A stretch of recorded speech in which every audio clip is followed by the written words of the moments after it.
नमस्कार, मैं हूं किसले और आप देख रहे हैं एबीपी लाइव। आज हमारे साथ कांग्रेस के दिग्गज नेता दीपेंद्र सिंह हुड्डा जोड़ने वाले हैं, जो कि पूर्व सीएम भूपेंद्र सिंह हुड्डा के बेटे हैं, नौजवान हैं, अमेरिका से पढ़ाई करके भारत लौटे हैं। उनके पास तमाम डिग्रियां हैं, उन्होंने बीटेक किया है, उन्होंने एमबीए किया है, उन्होंने एलएलबी किया है। तो बस कुछ ही समय में वो आने वाले और हमसे जुड़ने वाले, तमाम मुद्दों पर बातचीत होगी, तमाम सवाल पूछे जाएंगे कि भाई हरियाणा विधानसभा चुनाव में जो है कांग्रेस पार्टी की क्या तैयारी है, कांग्रेस पार्टी चुनाव जीतती है तो मुख्यमंत्री कौन होगा। भाई हुड्डा साहब ने इतनी पढ़ाई की, एलएलबी, बीटेक, एमबीए और फिर राजनीति में आ गए, तो इसके पीछे क्या वजह है, तमाम बातचीत होगी और आपसे हम उनको रूबरू करवाएंगे। तो आप हमारे साथ बने रहिए एबीपी लाइव पर।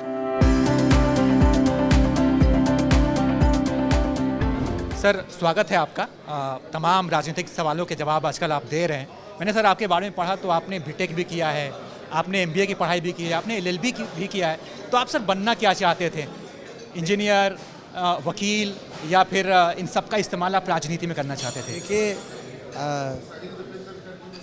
बीटेक और बीटेक के बाद एमबीए एक नेचुरल कोर्स ऑफ एजुकेशन था कि मैं एक प्रोफेशनल करियर की तरफ एक यूएस जब मैंने यूएस से एमबीए किया तो एक प्रोफेशनल कॉर्पोरेट सेक्टर के अंदर एक करियर की तरफ मैंने कदम बढ़ाए और बड़ा अच्छा एक अनुभव भी रहा।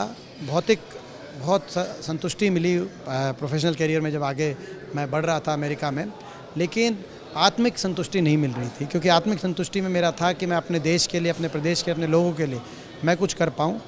और वो मैं अमेरिका में सब कुछ छोड़ के वापस आया 19 साल पहले और पहली बार मैं संसद में पहुंचा। आज ये 5वीं बार मैं संसद में पहुंचा हूं। जब मैं संसद में बतौर सांसद मैं आप देश के विषयों पे मैं रुचि लेता था, तो मुझे लगा कि शायद कहीं ना कहीं संविधान को गहराई से समझने की ज़रूरत है। और उसके लिए जब मैं तीसरी बार सांसद बना, तब दिल्ली यूनिवर्सिटी के मैं एंट्रेंस एग्ज़ाम में मैंने लॉ में दाखिला लिया। मेरी 36वीं रैंक आई और मैंने जो लॉ किया वो Delhi university campus law centre से मैंने लॉ किया।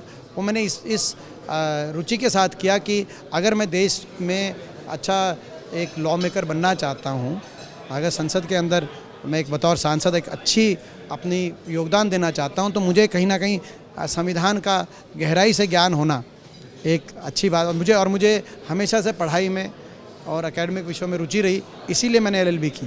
तो मेरा पथ बिल्कुल और मेरा जो लक्ष्य है वो बिल्कुल एक साफ़ है कि अपने देश के लिए, अपने प्रदेश, अपने लोगों के लिए मैं कुछ कर पाऊँ।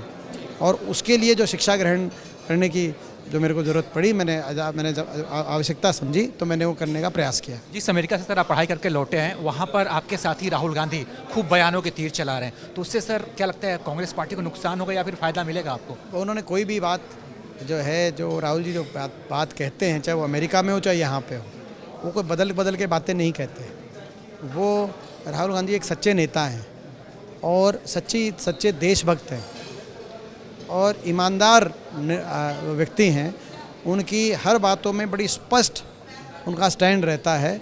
भाजपा वाले कितना ही कोशिश करें तोड़ मरोड़ के उनके बयानों को, लेकिन सच देशवासियों को समझ में आ गया है अब कि राहुल गांधी जी एक सच्चे देशभक्त हैं।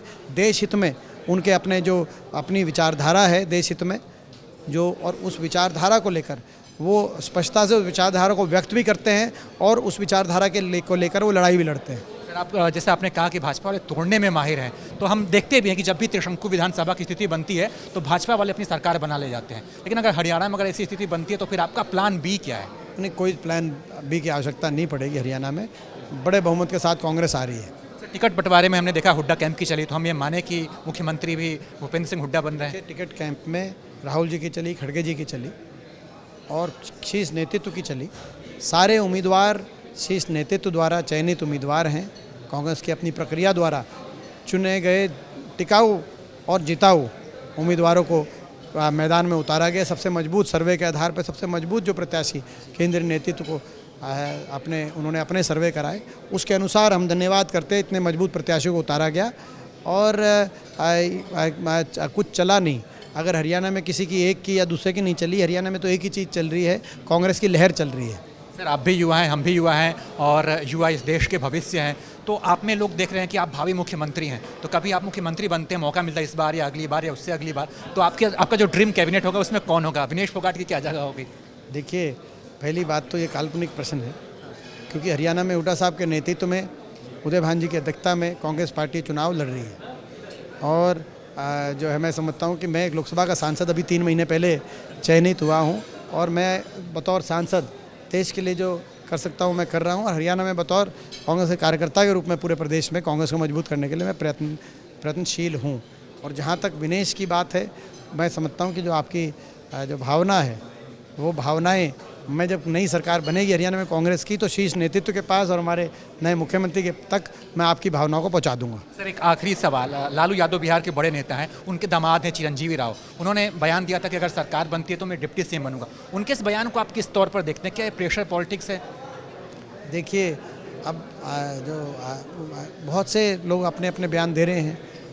इन सब बयानों के पीछे एक बात जो है स्पष्टता से, और आप भी इन्हीं बयानों को ज़्यादा चर्चा में ले रहे हैं, तो स्पष्टता से एक बात है कि ये चाहे मुख्यमंत्री का प्रश्न है, चाहे उप मुख्यमंत्री का प्रश्न है, चाहे वो तभी है जब सरकार, तो यानी कि आप सब ये मान चुके हैं कि कांग्रेस सरकार हरियाणा में आ रही है, तभी इस बात पे चर्चा हो रही है कि कौन मुख्यमंत्री बनेगा, कौन उप मुख्यमंत्री बनेगा।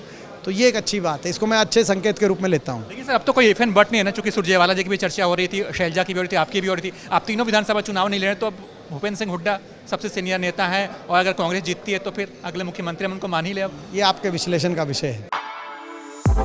For exclusive and insightful videos, subscribe to our new channel ABP Live Premium.